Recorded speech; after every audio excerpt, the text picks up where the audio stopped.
wabarakatuh. Let me introduce myself. My name is Humayratun Nur Fadilah. ID number 21010311015. Here I will explain about optimizing the development of electronic media in learning. Electronic learning atau biasa kita sebut dengan e-learning is a way of teaching and learning using electronic media, especially using the internet as a learning tool. E-learning dapat diartikan sebagai pembelajaran jarak jauh yang dapat diakses melalui HP, laptop, komputer, dan lain-lain. Pembelajaran ini bersifat fleksibel karena dapat diakses kapanpun dan dimanapun. Learning in three basic criteria. First, e-learning is a network which may able to quickly repair, store, or retrieve, distribute, and share learning and information. Second, e-learning is sent to users via computer technology using Internet technology standard. Third, e-learning focus on the broadcast view of learning solutions that outperform traditional paradigms in learning. Maksudnya, e-learning dalam 3 kriteria dasar, yaitu yang pertama, e-learning bersifat jaringan yang membuat mampu memperbaiki secara cepat, menyimpan dan memunculkan kembali, mendistribusikan dan sharing pembelajaran serta informasi. Yang kedua, e-learning mengirimkan kepada pengguna melalui teknologi komputer dengan menggunakan standar teknologi internet. In general, there are 2 basic types of learning methods, both of which use the internet network as a medium communication between trainers and trained. The 2 basic types are: first, synchronous learning system.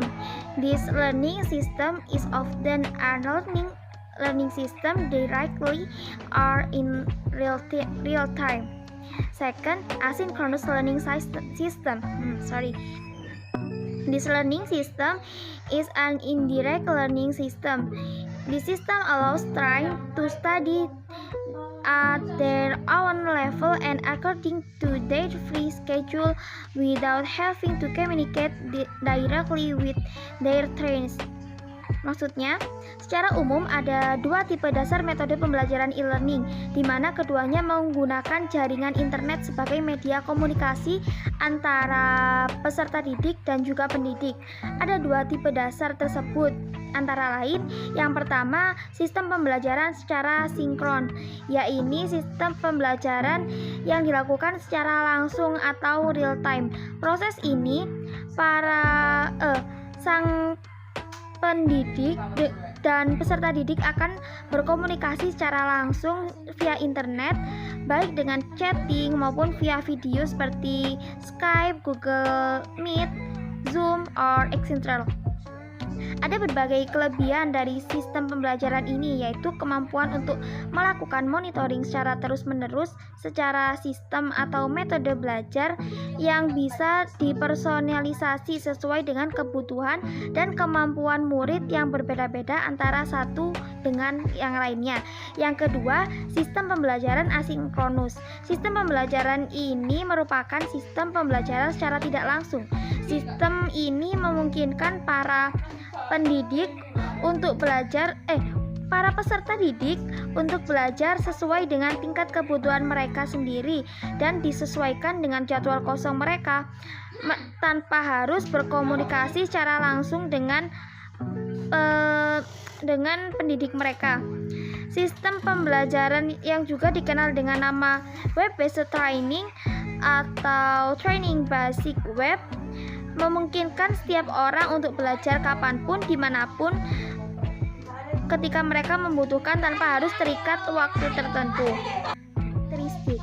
First, health content is relevant to learning objectives. Second, using instructional methods, for example, presenting examples and exercise. Third, build understanding and skill related to e-learning objectives either individually or in groups.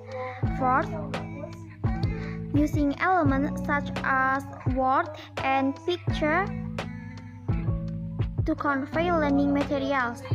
Maksudnya adalah karakteristik dari e-learning yakni memiliki konten yang relevan dengan tujuan pembelajaran.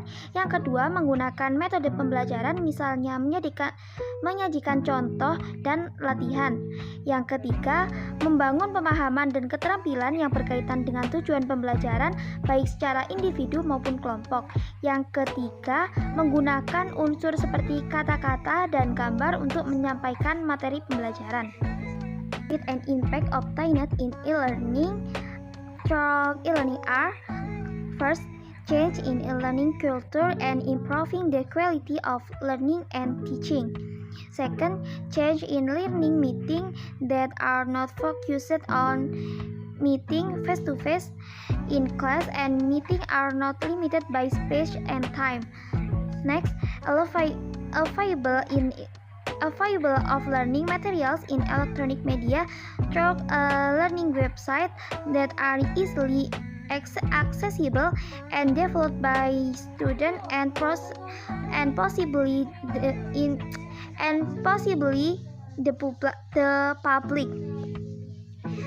Next, exploration of learning materials accordance with the progress and development of science and technological progress, creating competitive positioning and increasing brand image. Next, improve the quality of learning and learners satisfaction and service quality. Next, reduce operating costs and increase revenue. Next, learning interactivity increase because there is no time limit for learning. And the last, students become more responsible for their success. Maksudnya adalah manfaat dan dampak yang diperoleh dalam pembelajaran melalui e-learning adalah sebagai berikut. Pertama, perubahan budaya belajar dan peningkatan kualitas belajar mengajar. Yang kedua, perubahan pertemuan pembelajaran yang tidak terfokus pada pertemuan tatap muka di kelas dan waktu pertemuan tidak dibatasi oleh ruang dan waktu.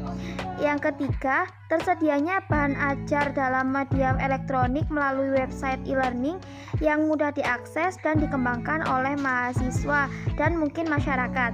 Selanjutnya, eksplorasi bahan ajar sesuai dengan kemajuan dan perkembangan ilmu pengetahuan dan kemajuan teknologi. Selanjutnya, menciptakan positioning dan kompetitif dan meningkatkan brand image. Lalu, meningkatkan kualitas pembelajaran dan kepuasan peserta didik terhadap kualitas pelayanan. Yang selanjutnya, mengurangi biaya operasional dan meningkatkan pendapatan. Lalu, interaktivitas peserta didik meningkat karena tidak ada batasan waktu untuk belajar. Dan yang terakhir, siswa menjadi lebih bertanggung jawab atas kesuksesan mereka. Okay, for the last, the function of e-learning include: first, supplement that are optional. Second, complement are complementary. Third, substitute of substitution. Antara lain, yang pertama suplemen yang bersifat opsional, yang kedua pelengkap, yang ketiga pengganti atau substitusi. The objectives of using learning as a learning system are: first, improve the quality of learner learning. Second, charging teaching and learning culture. Third, charging passive learner learning to an active learning culture so that independent learning is formed. For expanding the breadth and learning opportunities by the community. And next, develop and expand new product and service. Presentasi dari saya. I'm sorry if I have any mistake. Wassalamualaikum warahmatullahi wabarakatuh. Thanks for your attention.